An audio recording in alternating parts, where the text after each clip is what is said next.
The Dragon's Return, Chapter 25, The Secret Sharer, Part 1. Arthur resisted the urge to roll his eyes, but only just.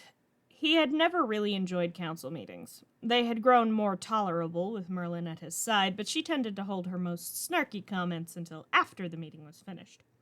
But today was the start of something new. Overturning the laws on magic was a difficult process, far more difficult than he'd ever guessed it would be. As much as he wished he could simply declare magic legal in Camelot, he knew there would be backlash.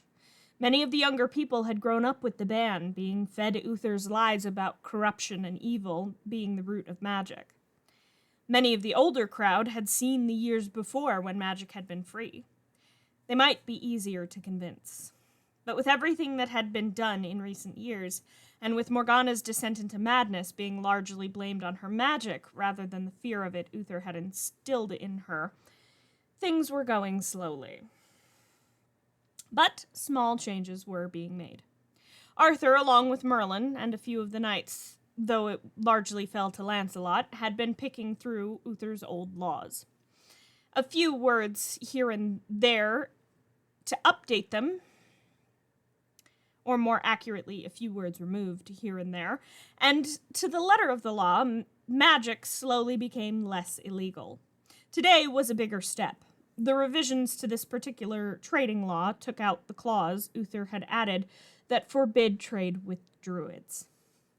They were not making a large announcement of it. In fact, they were relying on word of mouth to spread it. Over the last 6 years, Merlin had learned who was sympathetic to the druids and who was vocally against. Gossip was one of Merlin's more powerful weapons, and she actually quite enjoyed using it. She had been spreading a story about a mythical sword for a while now, just so she could direct Arthur to Excalibur if it was needed again. She'd been quietly spreading stories about druids, minor positive interactions that would go unnoticed. Gawain was also doing his part. His tavern stories were more popular and told at a much louder volume. There had been a brawl or two over his stories, and he'd spent a night in the dungeons a few times, but Arthur had been lenient, only having him spend a few hours or the night until he sobered up, claiming each time it was the drunken disturbance that wound him up there rather than the discussion of the druids. But that was neither here nor there.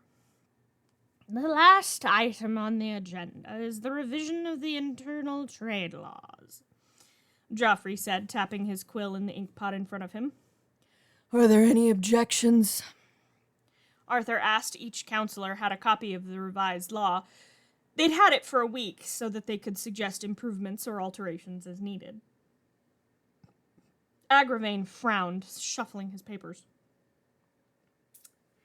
I had a small confusion about this one, Your Highness, he said, and Arthur resisted the urge to rub his forehead to stave off the headache he could feel coming on. And that was? Arthur asked. Well, looking at the original law, there was a clause your father added during the purge. It appears to have been left out, Agravain pointed out. Arthur took a deep breath. That is correct. I feel it was outdated and unnecessary, Arthur said dismissively. But, sire, that clause prohibits trade with the druids. Yes, I am aware. I did read it before I removed it, Arthur pointed out. The removal of this sanction will make it legal to trade with druids again? Lord Vantis said, frowning down at his own copy of the new law. That is correct, Arthur said shortly. Is that wise, my lord? Agravain asked. The druids are a peaceful people. Many swear to do no harm, Gaius pointed out. Has anyone here had any experience dealing with druids? Lord Fontes asked. Yes, actually, Merlin said, the whole council falling silent. I wasn't raised in Camelot. I was raised in Estir, as many of you know. When I was young, the druids wintered in Ealdor. They did no harm. In fact, that winter was particularly harsh. They were the difference between life and death for several families, Merlin pointed out. She is right. Before the purge, The Druids were often quite helpful in times of not only famine, but plague as well, Gaius pointed out. The other counselors murmured agreement. Agravain looked a bit like he'd bit into a lemon. No further objections? Arthur asked. Silence fell around the table. Excellent. That's passed then. Arthur said, holding out a hand for a quill. Merlin rolled her eyes, but handed it over. He signed the revised law, passing it to Joffrey on his left. That's the meeting finished. If you'll excuse me, I have training to get to. Arthur said, standing. He took Merlin's hand and kissed the back of it before leaving. Alator of the Catha had a bit of a conundrum. He knew he would be needed. His visions had shown him that much. He'd had them since he was young, visions of a world where magic was not chained by law or fear, where the practice of his skills did not result in the swarms of guards chasing him. These visions were what kept him going more often than not, but he knew that this age would be unable to come alone. Emrys was the goddess's instrument come to life, magic incarnate. Many of his brothers had a theory that the magic of those that had been murdered in the Purge had been gifted to one person to maintain the balance. Alator knew he wished to offer his oath and service to Emrys. His brothers did as well, but they knew that entering Camelot was folly. Emrys would come to them when it was time, or so many of them believed. Alator had never been called patient. When Morgana Pendragon came seeking Emrys, he knew what he had to do. He needed to find who Emrys was. Many of the Druids knew her as a white-haired Druid girl, but Alator had seen that face before in one of his visions. She was a disguise. He recognized the runes that marked the edge of her cloak for the glamour they produced. He understood why she hid. He suspected she was living in the heart of Camelot, where the Purge had been started and where the most work would be needed to heal all that had been done. He would hide too if he were there, and he did as he slipped through the shadows to the physician's chambers, his blood guard behind him. Taking the physician was not overly difficult. He was not easy to break, however, a steadfast mind who truly wished to conceal Emrys, to keep her safe. Where is Emrys? Alator coaxed. Camelot, the old physician choked out. Who is she? The Druid girl, Gaius said, avoiding the real question. Behind the glamour. Who is Emrys? What is her name? She is the most powerful sorceress who ever lived, Gaius said, choking on his words, coughing. Alator shook his head. Her name.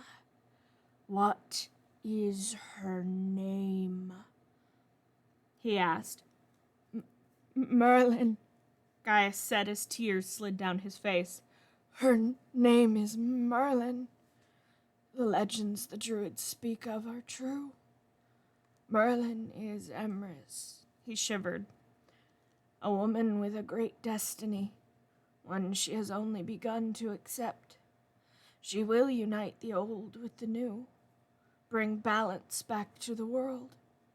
She and her king will bring the times the poets speak of. Together, they will bring about the time of Albion. Alator released the physician from his spell at that admission. He'd never planned on truly harming the man, not if he could avoid it. He found Morgana rather quickly after finding Orm, his blood guard, out cold. She was not alone. The girl with her was pretty. She had the too sharp features of someone with unnatural heritage. He'd guessed she had a drop or two of fey blood somewhere in her family line. Her near unnaturally blue eyes were wide, fixed not on the dagger hovering a hair's breadth from her throat, but on Morgana herself, something akin to defiance in their depths. Alator, this is Merlin.